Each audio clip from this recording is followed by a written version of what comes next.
tardes. La Universidad Escuela Libre de Derecho les da la más cordial bienvenida a su segundo ciclo de videoconferencias sobre los efectos jurídicos de la pandemia COVID-19. Estamos muy honrados de contar con su presencia y de ofrecerles a excelentes expositores que tenemos el orgullo de llamar de la casa. Antes de iniciar, quiero recordarles la dinámica. El expositor va a hacer su exposición durante un tiempo determinado, más o menos 45 minutos, una hora, y posterior a eso va a estar contestando preguntas. Preguntas que solo van a pasarse o responderse si se hacen en el espacio correspondiente de preguntas y respuestas o Q&A en la parte de abajo de sus pantallas, a la par del chat. Esto por una cuestión de orden. Les agradecemos la indicación. El tema de hoy es implicaciones de la reforma a la ley de la usura, a cargo del licenciado Ernesto Solano León. Es abogado especializado en Derecho de Consumo Bancario, es abogado de la Asociación de Consumidores Libres, de la Asociación Pro Defensa del Consumidor Financiero y Afines, actualmente abogado de la Oficina del Consumidor Financiero, licenciado en Derecho por la Universidad Escuela Libre de Derecho, y además queremos hacer una felicitación ya que hoy se encuentra de cumpleaños. Sin más, le cedo la palabra y la imagen al licenciado Ernesto Solano. Bueno, muy buenas tardes a todas las personas que se conectan, a Cristina y a Adrián. Muchas gracias por el espacio que me brindaron. Para mí es todo un honor poder compartir con ustedes esta presentación el día de hoy. Voy a permitirme compartir la pantalla para...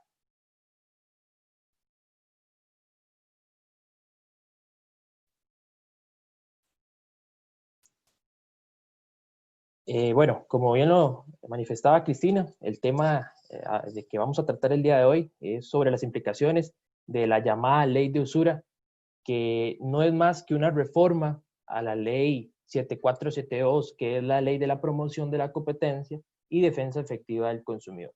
Como vamos a ver, esta reforma viene a tocar o a relacionarse con una serie normativa y bueno, surge lo que hoy tenemos como de llamada ley de usura. Si bien tal vez no se siguieron los pasos o los mecanismos suficientes para hacer una ley con bastante fortaleza técnica, es lo que ahorita tenemos. Y bueno, la idea es compartirles a ustedes un poco, resumirles en qué consiste la ley y ver algunos detalles que a lo largo de estos días se ha estado ventilando por abogados, por estudiantes de derecho y por hasta la misma prensa, ¿verdad? En cuanto al tema de la retroactividad, de que si beneficia o no al consumidor, o bien si genera algún tipo de exclusión. Tal vez para inicio, en cuanto al tema de la normativa relacionada, como les decía, esto es una reforma a la ley 7472, vienen a agregar artículos, a modificar otros y a complementar una serie de normativa que teníamos que tal vez estaba la norma, pero no había delimitado temas específicos como el tema de la usura como tal. También tenemos o hace referencia esta normativa al Código de Comercio en cuanto al tema de la aplicación de los intereses moratorios, tratándose de entidades no reguladas por la SUGEF. También hace referencia al Código de Trabajo en el caso particular del artículo 172, que es el artículo que habla sobre el límite de los embargos salariales. También la Ley Orgánica del Sistema Bancario Nacional, donde hace mención sobre la tasa de interés moratoria que se puede aplicar tratándose de entidades reguladas por la SUGEF. Y por último, el Código Penal, que como les decía, se establece ya el porcentaje que a partir de cuándo es que se va a considerar como usura. Para dar inicio, tal vez ya entrando en materia, tenemos el artículo 35 bis. Este artículo lo que viene a hacer es establecer 3 techos máximos para el cálculo de los intereses crediticios. Este artículo es bastante extenso, está compuesto por varios párrafos y bueno, lo que me di la tarea es como desglosarlo un poco para mejor entendimiento de ustedes. Este artículo lo que viene a decir es que para todo tipo de crédito se va a establecer una metodología y un porcentaje. Es interesante porque la ley no estipula un porcentaje como tal de techo, sino lo que viene a hacer es a crear una metodología de cálculo que es realizada por el Banco Central, como lo vamos a ver, y dependiendo de lo que arroje esta metodología, es que vamos a obtener el porcentaje que tenemos acá. Para todo tipo de crédito, entonces, se va a tener o se va a generar la fórmula que es un promedio ponderado de la tasa de interés activa más 12.8 puntos porcentuales y ese resultado se multiplica por 1.5. Esto va a dar como resultado final el 37.69 para créditos en colones o el 30.36 en créditos en dólares, ¿verdad? Si ustedes me preguntan, bueno, ¿cuál fue la metodología o qué fue lo que utilizaron para poner 12.8 puntos porcentuales y después multiplicarlo por 1.5? Bueno, eso tal vez no queda tan claro. Al final de cuentas, los legisladores se apartaron del criterio técnico realizado por la SUGEF y por el CONACYT, Banco Central, y bueno, ellos fueron los que decidieron estos números para dar lo que hoy tenemos como 37.69 o 30.36. Algo curioso también que hay que tomar en cuenta es de que si este promedio ponderado anual de la tasa de interés activa se sube, bueno, ya no vamos a tener un 37.69 ahora en enero del 2021, sino que vamos a tener entonces un porcentaje mayor. Entonces, cada 6 meses, este porcentaje, que ahorita está en 37.69 y 30.36, pueden variar, ya sea para abajo o para arriba, dependiendo del promedio ponderado anual de la tasa de interés activa. Algo que deben de tener en cuenta es que la SUGEF va a tener la potestad de velar para que se cumplan estos techos y en caso de que ellos tengan conocimiento de que exista algún tipo de incumplimiento, les da la posibilidad de denunciarlo ante el Ministerio Público de oficio. Esto sin duda no era una función de la SUGEF y con la implementación de esta reforma se le viene a dar esta potestad. Para los microcréditos, esta es otra metodología que estableció la reforma. Para tener claro qué es un microcrédito, bueno, son créditos inferiores a 675.300 colones. O bien, son créditos menores a 1.5 veces el salario base del salario de un oficinista 1 del Poder Judicial. Entonces, cualquier crédito que se otorgue en menos de 675.300 se va a aplicar esta fórmula en específico, que va a ser el promedio ponderado anual de la tasa de interés activa. En este caso sería más 13.18 puntos porcentuales.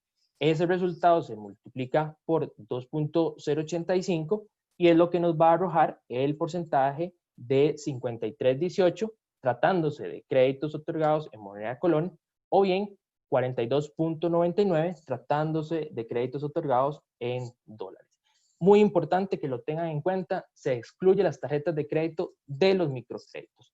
Es decir, si a una persona le aprueban un límite de crédito en una tarjeta por 300.000 colones o $600, esa tasa de interés que va a regir para esa tarjeta de crédito tiene que ajustarse para la fórmula que anteriormente vimos, no para los microcréditos, porque se excluye las tarjetas de crédito de un microcrédito. Al final de cuentas, obviamente esto puede hacer que beneficie al consumidor y se le aplique desde luego una tasa más favorable. La tercera fórmula que se aplica o que se formula con esta ley va a ser para los contratos, negocios o transacciones pactadas en otras monedas. Aquí estamos hablando del euro o cualquier otra moneda. Para determinar cuál va a ser ese tope máximo, se va a utilizar el promedio ponderado anual de la tasa de interés activa negociada de otras sociedades de depósito, que esto siempre está a disposición del consumidor o de la persona en la página del Banco Central de Costa Rica. Actualmente, ese ponderado del promedio anual va a ser de 7.44. Insisto, este porcentaje puede variar de cada 6 meses, entonces no nos quedemos con este porcentaje. Otro tema que regula este artículo 36 bis son otros aspectos relacionados con la tasa de interés. Se dice que, bueno, el Banco Central va a ser el encargado de calcular y establecer las tasas máximas. Cada 6 meses deberá publicarlo en la primera semana de enero o bien en la primera semana de julio. ya el 3 de julio de este año, ya el Banco Central lo calculó y bueno, arrojó esos montos que anteriormente les compartí. Deberá de publicarlo en la Gaceta y en su página web para que todas las personas puedan tener acceso y bueno, proceder de conformidad con lo que se indica, ¿verdad? Y aplicarán para todo contrato, negocio o transacción efectuada en el semestre siguiente al de su publicación. Esto es muy importante y no lo pierdan de vista porque más adelante, al final, voy a enfocarme en este párrafo que estipula la ley, porque, bueno, esto va a ser trascendental para, digo yo, para resolver el tema de la retroactividad de la norma, y además que también en algún momento este párrafo se prestó para decir, bueno, si el Banco Central determinó la tasa ahora en julio del 2020, si uno lee textualmente como está, bueno, se va a entender que ese porcentaje va a aplicar para el semestre siguiente. Entonces, uno ahí como que quedaba en esa disyuntiva, que cómo o qué se entiende por semestre siguiente. Este semestre como tal, que va de julio a enero, o bien de enero de 2021 a julio del 2021. Pero bueno, esto ya pasó a historia porque ya las entidades financieras empezaron a aplicar ese porcentaje desde que entró a regir el 3 de julio, no la ley, sino que el cálculo del Banco Central. Algo muy importante es que no se considera parte de la tasa de interés. Y esto es algo que sin duda ha generado bastante controversia porque no quedó tan delimitado o tan preciso en la ley. Entonces se está esperando que esto tal vez sea un poquito más desarrollado en el reglamento que está confeccionando el Ministerio de Economía en concordancia con otros departamentos técnicos como el Banco Central y el CONACYT. Y bueno, se espera que esto quede un poco más detallado en el reglamento. Y al final de cuentas lo que se dice es que los cargos por gestión de cobranza, obviamente evidenciable, siempre que no sea superior al 5% del abono del principal en mora o a 12%, $12, no se va a considerar como parte de la tasa de interés. Yo les pongo un ejemplo. Tal vez la persona tenía una tarjeta de crédito, esa persona no paga en la fecha estipulada y se le cobra, desde luego, los intereses moratorios y aparte se le cobra una comisión por mora. En la práctica veíamos que esa comisión por mora a veces hasta superaba el monto que la persona tenía que pagar como pago mínimo, por ejemplo. Entonces, lo que se viene a hacer es poner como un techo y decir, no puede ser superior al 5% del abono al principal que va a hacer esa persona con ese pago, ¿verdad? O bien, no puede ser en todo caso superior a $12 mensual, y esto es muy importante. Cualquier otro cargo, costo financiero, comisión, se denomine o no propiamente así en el contrato, sí se va a entender que forma parte de la operación o de la tasa de interés. Esto es importante porque, como les decía, la comisión por formalización, a veces uno como que queda ahí con esa disyuntiva si se va a contemplar dentro de la tasa de interés o no, si la comisión de administración también tiene que estar incluido en la tasa de interés, pero bueno, creemos que esto va a estar delimitado en este reglamento. También se establece una prohibición de fragmentar el crédito, esto por cuanto tal vez alguna entidad financiera quiera fragmentarlo para entonces aplicar la tasa de interés destinada a un microcrédito, cuando en realidad el crédito como tal no era un microcrédito. Entonces, esto queda expresamente prohibido en este artículo 36 bis.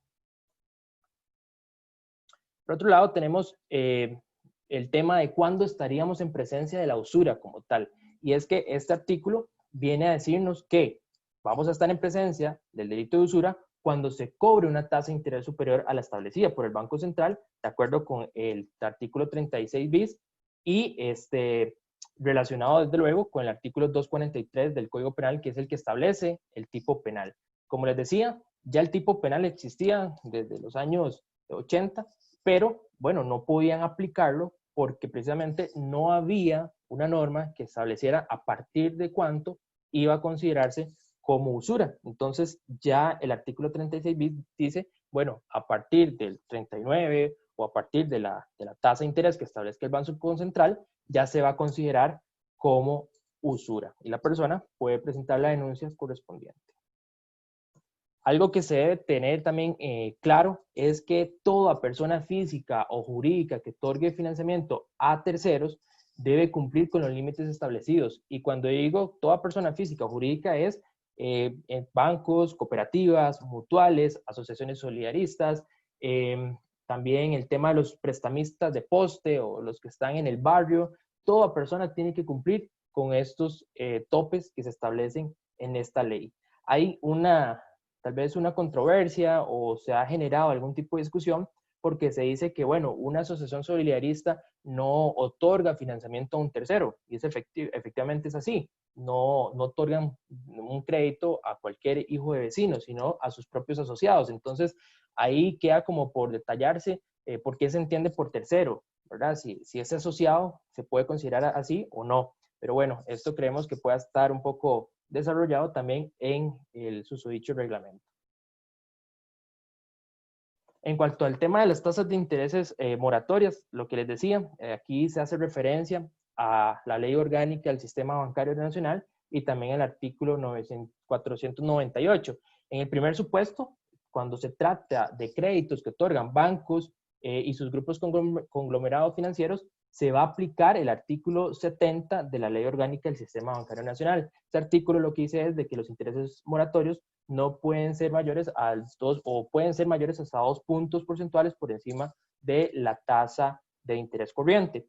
Y tratándose de entidades no bancarias, llámese una casa comercial, llámese una financiera no regulada, como las que comúnmente vemos en los medios, estas empresas o la misma persona física que otorga créditos a la familia o al barrio, tienen que aplicar la tasa de interés moratoria que establece el artículo 498 del Código de Comercio.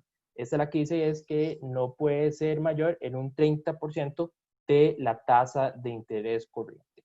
Y en esto tal vez ahí sí vemos como que con buenos ojos la implementación de este tipo de medidas, porque hemos visto en la práctica que hay personas físicas o financieras que no son reguladas que cobran intereses moratorios exorbitantes. Al final de cuentas, esa persona cuesta mucho que salga de la deuda porque tiene que pagar mes a mes intereses moratorios y, bueno, nunca salen de la deuda. Como les decía, estos artículos tocan el tema de la fórmula de cálculo de intereses moratorios. Posteriormente tenemos el artículo 36 ter. Este artículo va a hablar sobre la accesibilidad, transparencia y publicidad de la información. Y bueno, acá lo que se hace es darle o imponerle al Ministerio de Economía y al Banco Central la obligación de crear un índice de comparabilidad. Esto también lo vemos con buenos ojos, toda vez de que le va a permitir al consumidor hacer un análisis más detallado de lo que existe en el mercado, de los productos y los servicios que una entidad financiera tratándose de crédito ofrece al consumidor. Entonces, este índice de comparabilidad, que tiene que ser creado por el MEC y por el Banco Central, debe de reflejar las tasas de interés nominal o las tasas de interés moratorio que están utilizando las entidades, las comisiones aparejadas al crédito, las multas que también se incluyen dentro de los contratos o cualquier tipo de erogación que vaya a tener que pagar la persona por la tramitación de un crédito. Entonces, esto le va a permitir al consumidor, bueno, comparar. Prefiero obtener el crédito con X entidad porque me está ofreciendo mejores condiciones. O tal vez la tasa de interés no es tan baja, pero me está ofreciendo mejores términos en cuanto a temas de comisiones, porque no me está cobrando tantas comisiones.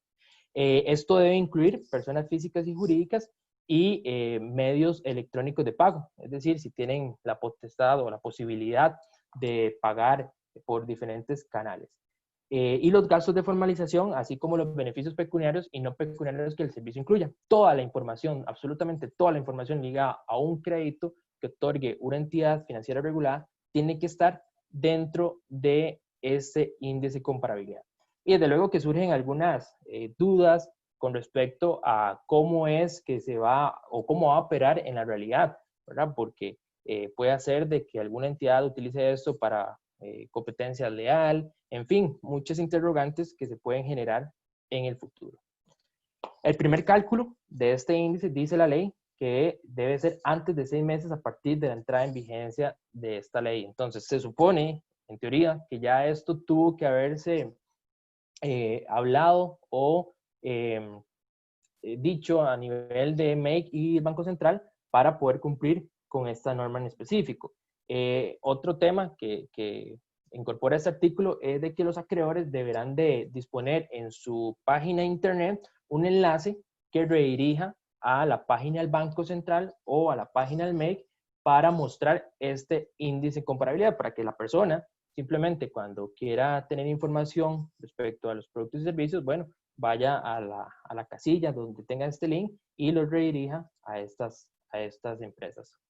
También se verá de disponer en el sitio del Banco Central y el MEC esta información, y los acreedores, desde luego, que están obligados a entregar mediante mecanismos electrónicos esa información al Banco Central. Y como les decía, no queda claro de esta redacción cómo es que debe operar esa transición o esa transmisión de esta información, qué pasa si existe algún tipo de vulneración, quién es el que debe responder, o qué pasa si se le da un tratamiento no adecuado a ese tipo de información. En fin, hay muchas interrogantes que, como les decía, posiblemente vayan a estar en ese reglamento. También tenemos el artículo 37.4. Este habla sobre la obligación que tiene la SUGEF de emitir un informe a la Asamblea Legislativa en cuanto al tema de los impactos que ha generado esta ley. Y como les decía, básicamente la SUGEF deberá rendir ese informe a la Comisión Permanente de Asuntos Hacendarios de la Asamblea, un informe en donde se determine si ha impactado, qué resultados ha generado esta ley, y en fin, este informe como no se ha generado, bueno, no sabemos cómo va a ir, pero se supone que esto es como la manera en que la Asamblea Legislativa puede medir qué tan beneficioso o no son los impactos de esta ley. También tenemos la adición de los incisos G y H del artículo 53 de la Ley de la Promoción de la Competencia y Defensa Efectiva del Consumidor. Esta adición lo que hace es darle potestades a la Comisión Nacional del Consumidor del Ministerio de Economía relacionado a el tema propio de poder solicitar o denunciar vía penal a la empresa o la entidad que no cumpla con los techos establecidos en el artículo 36 bis. Entonces, el inciso G lo que dice es que tiene la posibilidad la comisión de homologar propuestas de contrato tipo, contratos de adhesión, y eliminar cláusulas abusivas. Y vamos a entender por cláusulas abusivas las que contempla el artículo 36 bis, que es el artículo que establece los techos máximos. Entonces, si una empresa pone una cláusula en donde se incorpora una tasa de interés superior, bueno, la comisión tiene esa potestad. Antes, desde luego, que no la tenía. Y el inciso H le da la posibilidad de denunciar en vía penal a las personas físicas y jurídicas que eventualmente puedan haber incurrido en el delito de la usura. Vemos cómo se incorpora esta potestad y bueno, esto es sumamente delicado, ¿verdad? Porque están hablando de personas físicas y jurídicas. Entonces, uno pensaría que tal vez, no sé, el gerente que apruebe un crédito o el comité de riesgo como tal puedan tener algún tipo de responsabilidad por haber incorporado una tasa de interés superior a la establecida en el artículo 36 bis, y bueno, van a ser sumamente cautelosos porque si bien se puede interpretar de diferentes maneras, nadie quiere tramitar un proceso penal, ¿verdad? Como les decía, la responsabilidad puede ser penal, civil, daños y perjuicios, administrativa, una sanción en cuanto a tema disciplinario, y va a ser el que tome la decisión como tal de cobrar una tasa superior. También tenemos la reforma del artículo 63 de la ley 7472. Este es el artículo que nos va a decir propiamente el delito de la usura como tal, obviamente en perjuicio del consumidor. Lo que se viene a hacer es que se incluye este párrafo en donde se indica que básicamente cuando se exija intereses desproporcionados en contra de los límites señalados en la ley, se va a tener como una conducta constitutiva del delito de la usura. Esto no estaba antes en este artículo 63 y bueno, ya entonces se complementa el artículo que tenía el 243 del Código Penal con este párrafo que se adiciona, y bueno, ya entonces la persona puede ir a denunciar en sede penal cuando se le cobra un interés superior. También existen otros tipos de intereses, de delitos, perdón, a nivel de ley 7472, como es el ayotaje, y el tema de la propaganda desleal. Al final de cuentas, lo que se hace es reformar el tema relativo a la usura y cuando se comete en perjuicio de un consumidor o un usuario, de conformidad con la definición que arroja también el artículo 2 de la ley 7472, las penas se pueden duplicar. Entonces, ven lo gravoso que puede llegar a ser el tema de cobrar intereses superiores a los ya establecidos en la ley. Por último, tenemos la reforma integral del artículo 44 bis y la adición de un nuevo artículo 44 ter de la ley 7472. Estos artículos nos vienen a hablar sobre las obligaciones que van a tener los oferentes de crédito para con el consumidor de brindarle información, ¿verdad? Y es que el tema del derecho a la información es un derecho consagrado hasta en la Constitución Política, en su artículo 46, y de ahí es tomado, bueno, los artículos 32 y 34 de la ley 7472, y bueno, la misma Sala Primera ha desarrollado ampliamente este concepto. Desde mi perspectiva, el tema del acceso a la información es trascendental para evitar temas de sobreendeudamiento, para evitar temas de desproporción en la relación de consumo, y bueno, lo que se hace es como trasladar muchas normas que estaban en el reglamento de tarjetas de crédito y débito, trasladarlos ya y darle un nivel de rango legal a esas disposiciones. Entonces, como vamos a verlo, si se fomenta o se engrosa este tema del derecho a la información del consumidor. Y también el artículo 44 ter, que es el sonado sobre las deducciones del salario, que más adelante lo vamos a comentar a profundidad. Entonces, como les decía, el artículo 44 bis habla sobre las obligaciones del oferente de crédito y como primer punto lo que se hace es decirle a los oferentes, mire, si usted va a otorgar un crédito a un tercero, tiene que acceder al SIC. El SIC es el Centro de Información Crediticia, es donde está todo lo relativo al récord crediticio de una persona tratándose de entidades reguladas por la SUGEF. Ahí no van a aparecer los datos de una persona que tal vez tenga una deuda con una casa comercial o con una financiera no regulada. En fin, ese tipo de información no está en el SIC, eso normalmente está en los burós o protectoras de crédito, pero en el SIC sí va a aparecer todo el historial de esa persona en cuanto a temas de créditos con entidades reguladas, si está manchada, si tiene una calificación mala y por eso no le pueden dar un crédito. También el acreedor o el oferente puede tener la posibilidad de decir, no, mire, esta persona es muy riesgosa porque tiene muchas deudas y entonces prefiero no asumir ese riesgo y no aprobarle el crédito. Esto también generó mucha controversia porque decían las asociaciones solidaristas que como ellos no dan créditos a terceros, ellos no tenían que hacer esa gestión, ¿verdad? De consultar ante el SIC.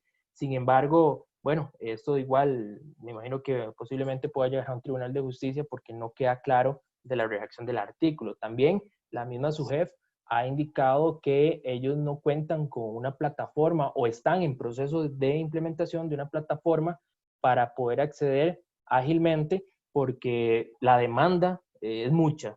De hecho, nos contaban que una casa comercial formaliza casi entre 7,000 y 8,000 créditos al día, ¿verdad? Entonces serían 7,000 o 8,000 consultas haciéndose a la SUGEF para consultar el SIC de las personas. Entonces, esas son de las cosas que uno dice que tal vez la ley se precipitó o bien no fue tan consensuada con los departamentos técnicos de estas autoridades porque ya está la ley y tal vez no se aplican ese tipo de situaciones porque no hay una plataforma o no se creó estos caminos. También el derecho de suministrar al deudor de manera previa a suscribir el contrato información clara, suficiente, veraz, oportuna sobre todo lo relativo a la tasa de interés. Y es que, como les digo, la Sala Primera ha sido muy enfática en ese acceso a la información previa, porque de nada me sirve a mí como consumidor, una vez que ya firmé el crédito hipotecario donde compré mi casa, si me dan las condiciones 5 o 3 días después de que yo formalicé, porque tal vez nunca pude leerlo adecuadamente, no le pude consultar a un amigo o a un colega abogado que sepa el tema o a un contador público para el tema de calcular la tasa de interés, en fin. Ya si yo firmo, ya que me la información posterior no me sirve tanto, entonces sí es enfático en que es de forma previa.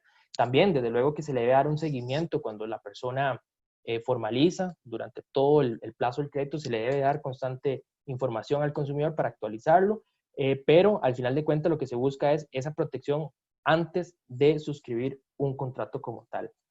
También tenemos el de presentar explícitamente en los estados de cuenta los desglose sobre los rubros que el usuario debe pagar. Esto es un tema fundamental y nos parece que es oportuno. Esto, como les digo, ya estaba establecido en el reglamento de tarjetas de crédito y débito, pero le dan ese rango superior al incluirlo en la ley.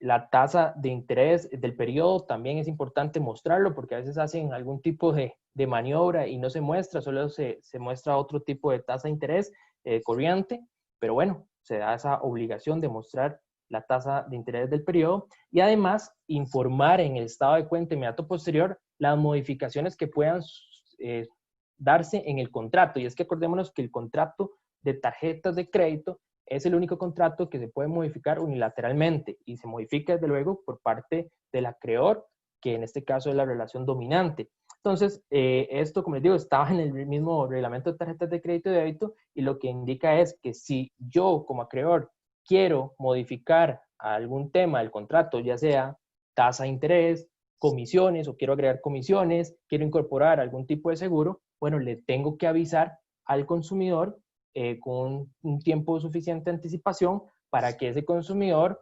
se pronuncie si acepta o no esa modificación. Y si no la acepta, bueno, lo que puede hacer la entidad acreedora es decirle, no quiero que continúe con la tarjeta y si usted tenía un saldo, bueno, continúa pagando ese saldo con las condiciones previas al momento que yo hago el informo de las nuevas condiciones. Entonces, si tenía una tasa de interés del 30 y lo que quieren es subirme al 32, bueno, el saldo que usted mantiene va a utilizar la tasa del 30, ¿verdad? Pero no puede utilizar más de tarjeta o no puede consumir más con esa tarjeta de crédito.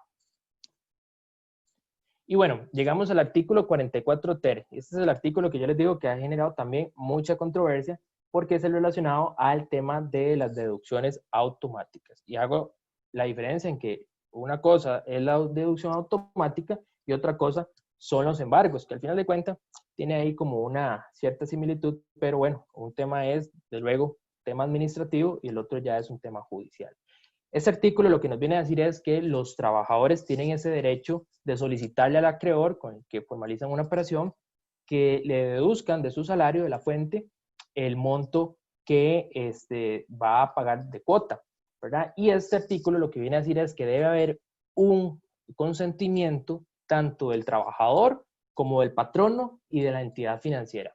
Anteriormente, ese acuerdo simplemente existía entre el trabajador y la entidad financiera, es decir, el banco, la cooperativa, lo que sea, le daba al consumidor el pagaré o el contrato y ahí se establecía en una cláusula que, que la cuota se iba a hacer por medio de deducción salarial y listo. Nada más el acreedor tal vez mandaba ese convenio al patrono y el Departamento de Recursos Humanos del patrono simplemente tenía que aplicar esa deducción mes a mes o semana a semana o quincena a quincena. Entonces, este artículo lo que viene a decir es que debe haber un consentimiento de las tres partes, porque desde luego, en muchas ocasiones, esta gestión que tenían que hacer los patronos generaban cargas de más o sobrecargaban al Departamento de Recursos Humanos, porque tal vez de 50 personas que componían un departamento, 45 personas tenían deducción salarial. Entonces, el patrono tenía que, aparte de hacer todas las deducciones que corresponden a las de ley, también tenía que hacer el traslado de esos fondos a la entidad acreedora. Entonces, tiene que haber un consentimiento de estas tres partes.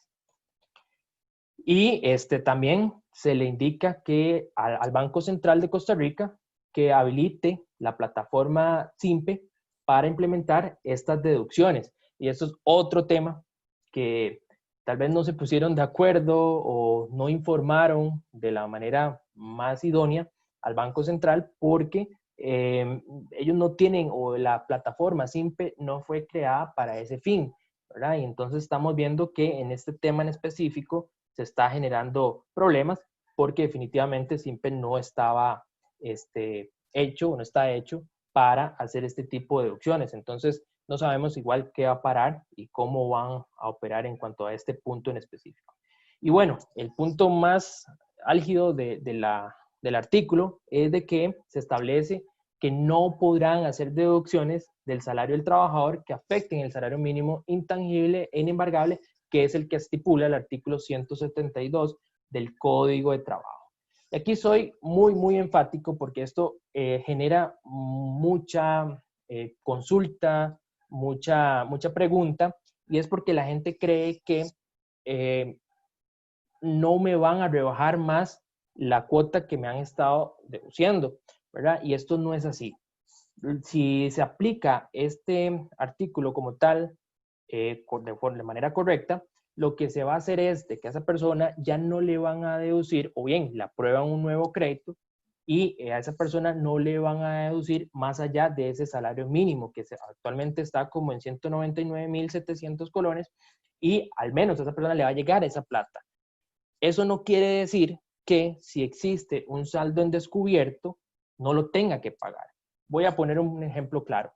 Tal vez la persona tiene un crédito, la cuota son 200.000 colones, pero solamente le pueden deducir de su salario 100.000 colones, porque si le rebajan 100.000 colones más, ya va a rozar el tema de los 199.000, o bien no le van a poder depositar a esa persona 199.000 colones como parte de su salario. Entonces, ¿qué es lo que se supone? Bueno, que esa persona va a tener que ir a la entidad financiera o hacer una transferencia o lo que sea, y depositar el monto restante, ¿verdad? Porque mucha gente cree que, bueno, no, simplemente me perdonan esos 100.000, solamente puedo pagar o pago 100.000 colones y los otros 100.000, ve a ver qué pasa. Y no, esto no es así.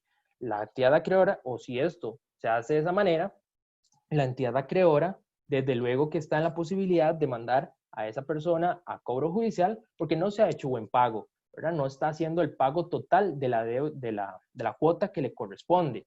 Y esto, como les digo, soy muy enfático porque sí existe mucho desconocimiento en el tema. Y desde luego también se trae a colación el tema de si es una aplicación retroactiva o no. ¿Qué pasa si yo formalicé el contrato hace 5 años y entró a regir esta ley? Bueno, todo eso lo vamos a ver más adelante en las siguientes filminas, pero bueno, tratándose ese tema de las deducciones salariales, tener en cuenta esto y al final es una disposición que ha afectado, sí, a unas cooperativas o cajas de ahorro y préstamo que normalmente sí otorgaban créditos a personas que tal vez no tenían capacidad de pago suficiente y al final de cuentas el riesgo lo asumían por un tema que tenían acceso a la fuente, es decir, al ingreso o salario de esa persona. Pero bueno, más adelante voy a profundizar un poco más en el tema.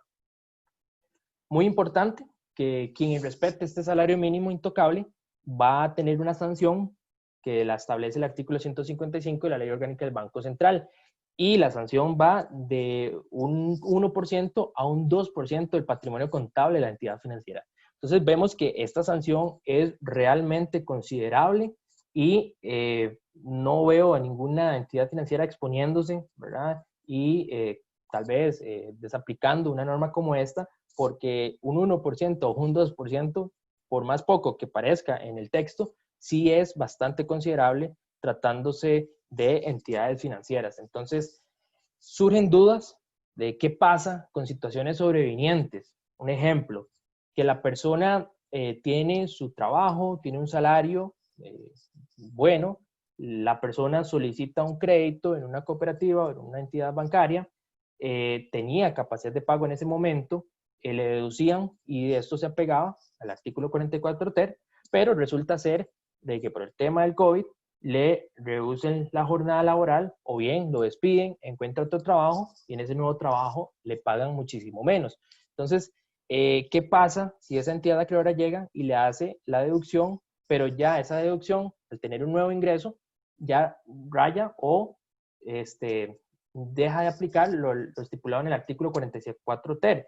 Entonces, ¿qué va a pasar en esas situaciones, verdad? La entidad acreedora va a tener obligación de llegar a un arreglo con esa persona, porque actualmente no hay ningún tipo de norma que obligue a las entidades financieras a llegar a arreglos de pago. Entonces, en esas situaciones, ¿qué va a pasar, verdad? Van a tener que llegar a un arreglo forzado porque ya si no, le van a tocar el tema del salario mínimo inembargable, o bien le van a decir a esa persona, continúe pagándome la cuota, pero ya no le va a hacer deducción, sino que va a tener que ir a ventanilla o hacer transferencia. En fin, son situaciones que lo dejan pensando a uno porque va a suceder, lamentablemente va a suceder. Y bueno, lo que les decía, aplica de manera retroactiva esta ley en cuanto al tema de la tasa de interés como tal, o en cuanto al tema de las deducciones salariales. Mi interpretación de la ley es que no se debe aplicar de manera retroactiva. Y esto queda para mí muy claro en el párrafo séptimo del artículo 36 bis, que es el que estipula que estas tasas se aplicarán para todo contrato, negocio o transacción efectuado en el semestre siguiente al de su publicación. Aquí no está diciendo que se van a contemplar los contratos formalizados con anterioridad a la entrada en vigencia o con anterioridad a la fijación del Banco Central, ni mucho menos. Se dice todo contrato, negocio o transacción efectuado en el semestre siguiente. Entonces, en este punto en específico, las tasas de interés no aplica de manera retroactiva. Les pongo un ejemplo tal vez para comprenderlo muy bien.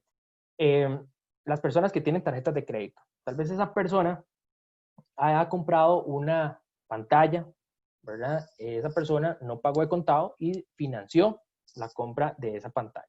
Entonces, esa compra tal vez se realizó hace, no sé, 8 meses con anterioridad al 3 de julio, que fue cuando el Banco Central determinó la tasa. Entonces, esa compra, bueno, la persona va a continuar pagando la tasa de interés que regía para el momento.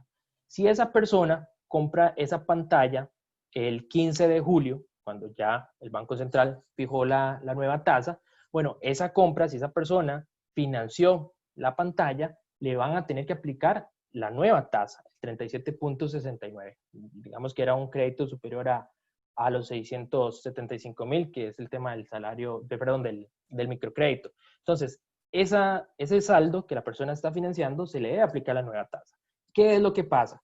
Que las entidades financieras, por un tema de interpretación un poco más conservadora o precisamente para evitar algún tipo de sanción, o bien diciendo que el proceso penal es bastante delicado, han decidido aplicar la nueva tasa tanto para saldos que existían con anterioridad a la entrada en vigencia de la ley, como desde luego para los saldos nuevos, ¿verdad? Y esto es algo que lo han hecho de manera voluntaria y así se puede observar en los estados de cuenta que todos los consumidores les llegan mes a mes. Entonces, el tema de la retroactividad, siento que queda claro con este párrafo y además se refuerza con el tema del artículo 34 de la Constitución Política, que dice que a ninguna ley se le dará efecto retroactivo en perjuicio de alguna persona o de sus derechos patrimoniales adquiridos o de situaciones jurídicas consolidadas. Y el tema de las situaciones jurídicas consolidadas es muy relevante porque las entidades acreedoras pueden decir, yo ya tengo una situación jurídica consolidada que es la firma de un contrato, ¿verdad? Desde luego que pueden haber otras interpretaciones de que digan, tenemos una ley que entró en vigencia el 20 de junio, donde el Banco Central determinó la tasa, el 3 de julio, y bueno, se aplica la ley. Al final de cuentas, mi humilde opinión es de que este punto en específico va a ser ventilado en los tribunales de justicia y hasta puede llegar a casación, porque sí se han generado diferentes tipos de criterios, de posiciones, y al final de cuentas, bueno, considero que será un tribunal de justicia o, en su efecto, la sala primera, la que determine este punto en específico. Con el tema de la deducción salarial, bueno, eso es todo un tema, ¿verdad? Porque la gente dice, bueno, a partir de que entró a regir la ley, bueno, a partir del mes siguiente ya no me pueden deducir más de lo que establece la ley. Es decir, me tiene que llegar por fuerza 199,000 colones. Otras personas o otras interpretaciones han dicho, no, mire, esto es para los nuevos créditos. Entonces, por eso hay entidades financieras que han dicho, no voy a otorgar crédito a personas que tengan un ingreso menor a 500,000 colones, porque eso supone que si se le dan ese crédito, necesariamente van a tener que tocar ese salario mínimo inembargable o intocable. Entonces, esto es todo un tema, como les digo, también va a quedar en manos de los jueces de la República que resolver este tema en definitiva. Y bueno, para ir terminando, desde luego que surgen dos preguntas que yo he como visualizado o investigado, y es como lo más normal, ¿verdad?, que se genere, y es, ¿realmente beneficia al consumidor esta reforma o puede generar exclusión? En cuanto a la primera pregunta, si realmente beneficia al consumidor, mi opinión, en lo personal, es de que puede haber un beneficio, porque de luego una persona que tal vez venía pagando un saldo en la tarjeta de crédito con un 49%, un 48% de tasa de interés, que se la bajen a un 37.69, bueno, desde luego va a haber una disminución en el pago mensual. Sin embargo, no podemos dejar de lado que la idea de los legisladores con esta ley era eliminar el sobreendeudamiento. Y mi perspectiva es de que poniendo tasas o fijando precios no se va a corregir el tema del sobreendeudamiento. Hay muchas causas y creo yo que imponiendo un techo no se va a eliminar completamente el sobreendeudamiento. Más bien habría que pensar otras maneras de ver cómo bajar las tasas de interés sin poner un tope como tal, como por ejemplo ver las distorsiones que se generan en el sistema bancario nacional. También mayor competitividad para que esto permita bajar las tasas de interés. Pero bueno, si lo enfocamos en cuanto al tema que los legisladores lo enfocaron, que era el tema de evitar el sobreendeudamiento, consideramos que no va a ser un cambio o no se va a generar un impacto verdadero al consumidor. Hemos visto casos en donde tal vez una persona solamente tiene una deuda, que es la deuda de la casa, un crédito hipotecario. Y solamente teniendo esa deuda, la persona no tiene capacidad de pago, porque tal vez adquirió una deuda que superaba sus ingresos o la cuota que generaba esa deuda superaba sus ingresos. Entonces, en este caso, a esa persona tal vez que le bajen la tasa de no sé, un 15% a un 12%, no va a generar un impacto porque ya lo que propició a estar sobreendeudado es el tamaño de la deuda como tal, ¿verdad? O bien, hay casos en donde la persona tiene un crédito hipotecario, que tiene un crédito prendario, tiene un crédito personal, tiene 4 tarjetas de crédito, y si le bajan la tasa a esas tasas, a las tarjetas de crédito, no va a significar ningún tipo de alivio, porque tal vez lo que le está perjudicando es el crédito personal como tal. Entonces, bueno, esa es mi opinión como tal, y si se quería eliminar el tema del sobreendeudamiento, no creo que esa sea la manera más indicada para eliminarlo. Yo le doy mucho énfasis al tema de la educación financiera, al tema del acceso a la información, porque entre más educada esté la persona, entre más acuiciosa de pedir información, que desde luego es obligación del acreedor propiciar ese tipo de información, bueno, si la persona se adelante, pide la información, si analiza, si ya ha llevado cursos de educación financiera, bueno, es más difícil que una persona llegue al tema del sobreendeudamiento. Entonces, es una opinión muy personal, y no creo que realmente con un tema de fijación de precios se pueda evitar el sobreendeudamiento. Como le digo, sí, desde luego va a haber un tema de beneficio, pero no es tan significativo. ¿Puede generar exclusión? Bueno, lamentablemente ya hemos visto casos en donde entidades financieras han dicho, vamos a cerrar N cantidad de tarjetas de crédito.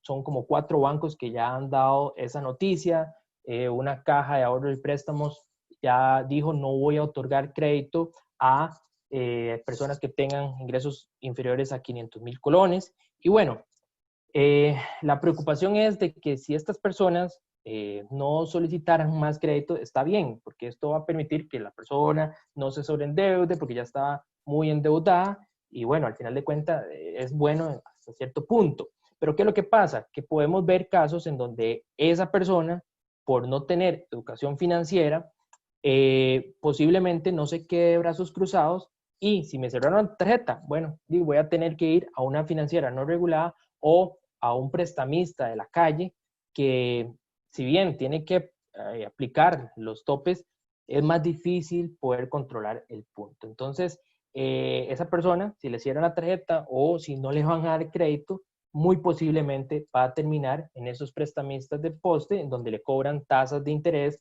del 80, el 90, hasta 100%. Entonces, si lo vemos desde una arista de que se cierran la oportunidad de los consumidores para no perjudicarlos con su tema de capacidad de pago, bueno, está bien. Precisamente se hace para evitar que se sobreendeude. Al final de cuentas, siempre se busca que la capacidad de pago nunca supere el 30 o 35% de los ingresos netos de la persona, pero en la práctica vemos que si me cierran la puerta acá, voy a buscar en otro lado y ahí me importa que me cobren una tasa del 80, pero necesito el dinero, ¿verdad? Entonces, lamentablemente sí, se está generando exclusión y me parece que entre más se baje la tasa de interés, posiblemente el tema de la exclusión va a ser mayor, ¿verdad? Y esto ya lo indicó en su momento la SUGEF, el CONACYT, el Banco Central, y los legisladores apartaron de dicho criterio. Me parece que sí hay algunos otros mecanismos o elementos que podemos incorporar para proteger al consumidor, para evitar el sobreendeudamiento y tal vez no tanto el tema de la fijación de precios. Esto sería básicamente lo que traía para el día de hoy. Quedo a disposición de las preguntas y consultas que se pueden generar. Muchas gracias, don Ernesto. Sí, tenemos varias preguntas. La primera es de Juan José Alvarado Quirós. ¿Podría indicarme nuevamente la fecha de publicación de la ley? La fecha de publicación como tal fue el 20 de junio del 2020 y la fijación del Banco Central de los topes como tal fue el 3 de julio. Muchas gracias. María Murillo pregunta, ¿es correcto o no que los intereses de créditos asumidos antes de esta ley deben ser adaptados o corregidos bajo el marco de esta ley? Era un poco lo que yo comentaba al final, ¿verdad? Que la ley no es retroactiva, no tiene efectos retroactivos. Mucha gente lo ha interpretado de que, bueno, si yo quiero solicitar que me devuelvan todo lo que yo he pagado desde hace 4 años o desde hace 10 años, porque me cobraron una tasa del 49, no se puede. Y lo están interpretando de esa manera. Pero hay otras personas que dicen que aunque yo haya firmado mi contrato hace 5, 4 o 2 años atrás, después de la entrada en vigencia de la ley, me tienen que aplicar la nueva tasa.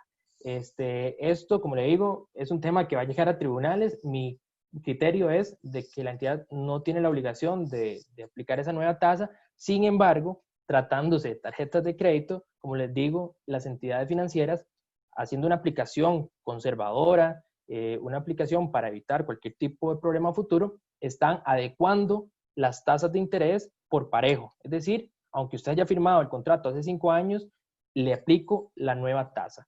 Pero desde mi criterio es que no están obligadas a hacerlo. Gracias. Xiomara Aguilar pregunta, ¿existe alguna norma que regule la forma en que se cobran los intereses? Ejemplo, en los créditos hipotecarios, los primeros años el pago de intereses es altísimo y lo que se abona al principal es súper bajo, y eso va cambiando conforme se cumple el plazo. ¿Esta reforma no regula esa forma de cálculo y pago de intereses? No, esta reforma no lo regula, y es que aquí es un tema de entender un poco más cómo es que operan los créditos. Tratándose de créditos hipotecarios, si nosotros vemos las características de un crédito hipotecario es que normalmente están hechos a plazos muy largos, 25 años, 30 años, que hemos visto en la práctica créditos hipotecarios a 40 años. Entonces, desde luego que esa persona los primeros años, ¿verdad? Y va puesto hasta la mitad del plazo del crédito, va a pagar más intereses que capital. Ya si ustedes ven, después de cumplido la mitad del plazo, ya el rubro de capital va a ser más alto que el rubro de intereses. Pero al principio va a pagar, desde luego, más intereses que capital. Y entonces esto se debe a un tema de que los créditos hipotecarios normalmente tienen un plazo más largo. Y desde luego, los intereses de los créditos hipotecarios normalmente rondan el 7%, el 10%, 12%. y son intereses realmente bajos. De hecho, si ustedes ven la tasa máxima que está fijando el Banco Central es un 37%, que normalmente lo tienen tarjetas de crédito o créditos de financieras no reguladas. Créditos personales, estamos hablando de créditos que tienen intereses como el 20, 25%, hasta el 30%. Y tratándose de créditos hipotecarios, sí son tasas del 7, 8, o sea, son intereses bajos. Lo que pasa es que lo que va a determinar es el plazo de la deuda. Entre más plazo, bueno, los primeros años la persona va a pagar más intereses. Entonces, si la persona hace los cálculos, va a ver de que no es que le están cobrando muchos intereses, es que el plazo es muy largo o la deuda como tal es muy grande y hace que para tener una cuota baja, el plazo tenga que ser muy, muy grande y por ende los intereses al principio van a imputarse en mayor medida y el tema del capital en menor medida.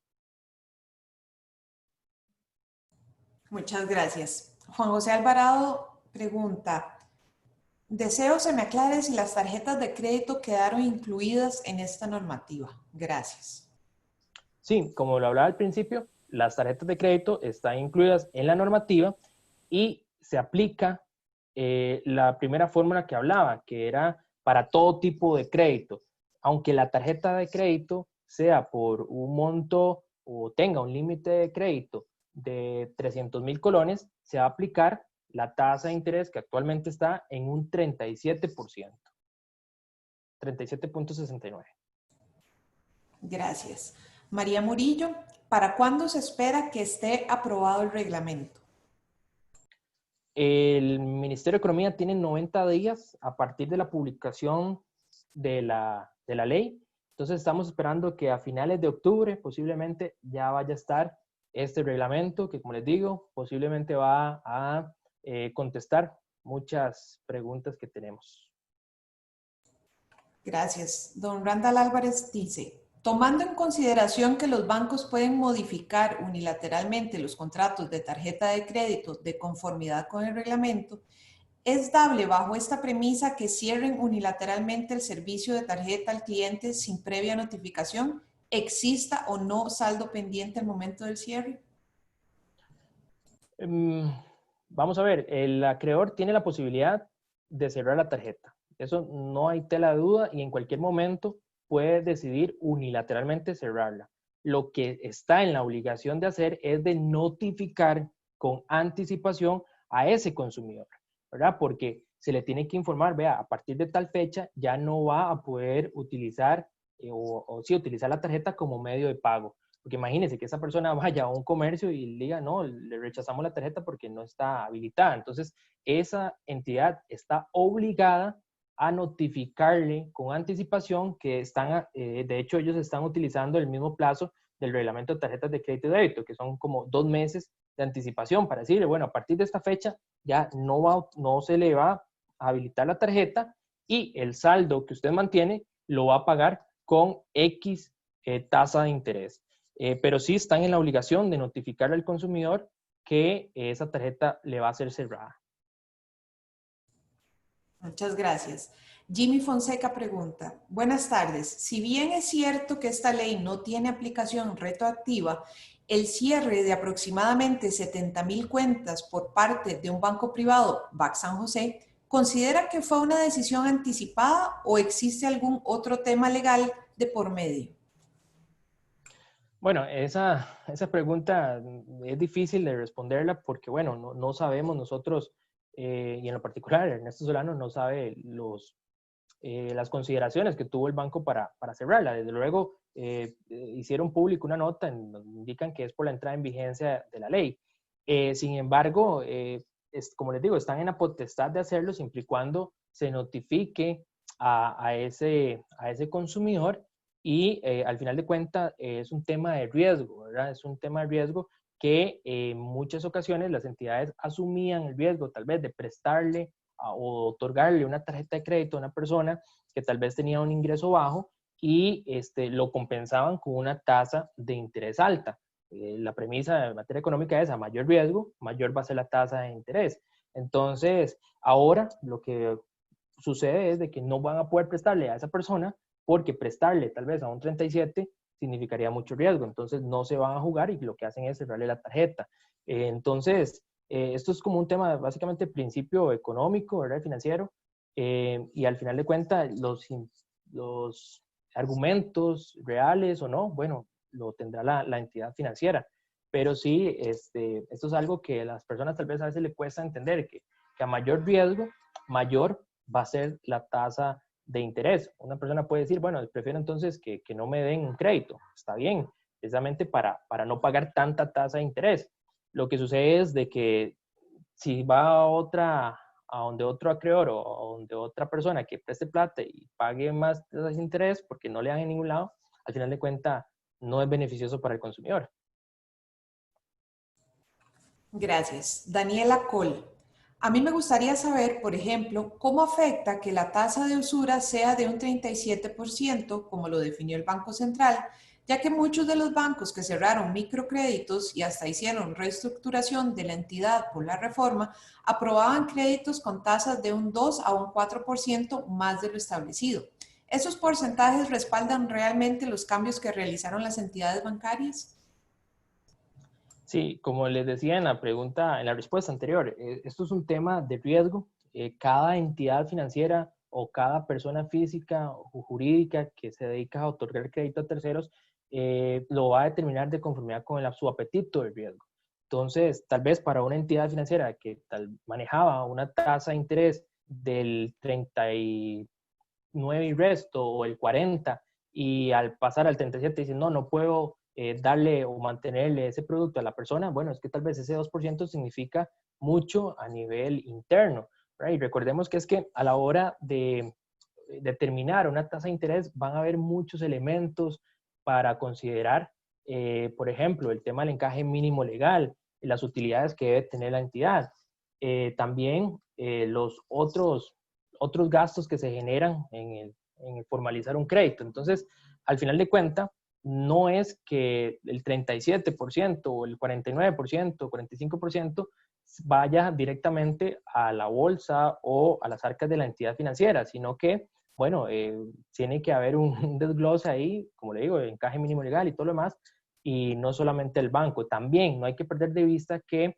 las entidades financieras captan dinero de las personas. Entonces, ese dinero que tal vez me están prestando a mí es dinero de una persona que está dándolo depósito, ¿verdad? O le está diciendo, mire, banco, le doy tanto dinero para que me pague un interés. Entonces, si el banco me perdona a mí como deudor o me cobra menos, puede hacer de que cuando la otra persona llegue a solicitar sus ahorros, le digan, no, es que no te puedo dar los ahorros porque le di muchos arreglos de pago a otra persona o a N cantidad de personas. Entonces, no hay que perder de vista este tema. Como les digo, yo siento que hay otras maneras de proteger, también de crear un buen hábito en el tema de las prácticas de las entidades financieras. No creo que el tema específico de la ley vaya a generar mucho impacto. Muchas gracias. Ya no hay más preguntas de los participantes, entonces le voy a preguntar yo. ¿Qué pasa si a la fecha el trabajador tiene varias deducciones salariales autorizadas con distintos acreedores que afectan el salario mínimo? Yo, como patrono, ¿cómo debo proceder? Ok, eso es importante porque existe la premisa, ¿verdad? Primero en tiempo, primero en derecho. Entonces, se supone que la entidad financiera que llegó primero es a la que se le debe aplicar la primera deducción. O bien, ya existen convenios, ¿verdad? Existen convenios entre entidades financieras y los patronos. Entonces, tratándose de patronos del sector público, ¿verdad? En Tesorería Nacional, como que ya la Tesorería tiene un listado de cuáles son el orden de las deducciones. Entonces, habría que revisar cuál es ese listado y cuál es el orden para determinar cuál acreedor tiene ese privilegio de deducir primero el salario de ese consumidor o trabajador. Muchas gracias. Y la última, usted ha venido diciendo que hay otros mecanismos para disminuir el endeudamiento y para proteger a estos beneficiarios y buenas prácticas por parte de los acreedores y tanto de las personas que tienen los préstamos. ¿Podría mencionarnos unas tres y explicárnoslas? que considera usted mejor que la bajada de los intereses? Hay que perder de vista que, como les decía, el tema de la finalidad de la ley era evitar el sobreendeudamiento, ¿verdad? Entonces, al poner una tasa en específico, el legislador creía que de esta manera se iba a eliminar el sobreendeudamiento como tal. Y la consideración que uno le da es que el disminuir una tasa de interés no va a significar que se le va a eliminar el sobreendeudamiento a la persona. Entonces, el número uno que yo puedo sugerir es el tema de la educación financiera. ¿Cómo educar financieramente a la población? Bueno, sabemos que esto es un proceso que no va a ser de la noche a la mañana. No es que ya dando educación financiera a la persona, ya tal vez en 5 años ya no va a tener problemas. Y no, esto hay que verlo tal vez desde la escuela, empezar a implementar programas de educación financiera desde la escuela, colegio, universidad. Desde luego que para nadie es un secreto que tal vez el sector de profesores o maestros es el más endeudado, uno de los más endeudados en el país. Sin embargo, bueno, capacitando a esos profesores para que también den temas relacionados a educación financiera, me parecería que es el mecanismo idóneo para evitar el sobreendeudamiento. Tal vez una persona sabiendo, por ejemplo, que si saca un celular que cuesta tal vez 150,000 colones y le ponen una tasa del 50%, bueno, va a terminar pagando 800,000, 900,000 colones por ese celular. Entonces, tal vez si la persona entiende, si se le da educación o elementos suficientes para poder que esa persona analice correctamente la situación, bueno, posiblemente no va a verse perjudicada con un tema sobre endeudamiento. Otro tema, sin duda alguna, es eliminar las distorsiones que existen en el sistema financiero nacional, todas las partidas que hay, tal vez la cancha en temas de cooperativas, bancos, mutuales, no es la misma y esto encarece